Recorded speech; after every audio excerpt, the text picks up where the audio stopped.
আজ বুঝলাম একজন কন্টেন্ট ক্রিয়েটরের সন্তান এই পৃথিবীতে আসার আগেই তাকে ভবিষ্যতের জন্য একজন কন্টেন্ট ক্রিয়েটর হিসেবে পরিচয় করাতে হয়, কারণ এটা তাদের পারিবারিক পেশা।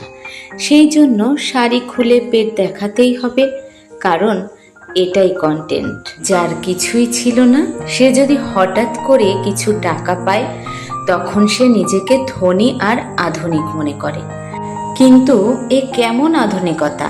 আসলে যোগ্যতার বেশি প্রাপ্তি মানুষকে অতি জ্ঞানী, অতি আধুনিক আর অতি নির্বোধ করে তোলে। সত্যি যারা বংশগত ধনী ও জ্ঞানী, তাদের এমন রুচি কখনোই হয় না, এটা ধ্রুব সত্য।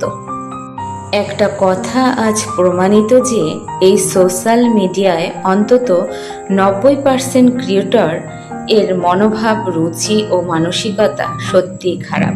না হলে এই সোশ্যাল মিডিয়ার সব থেকে নিকৃষ্ট, খারাপ, অশ্লীল ভিডিও ক্রিয়েট করা ক্রিয়েটরদের মিলিয়ন মিলিয়ন ফলোয়ার্স কেন হয়?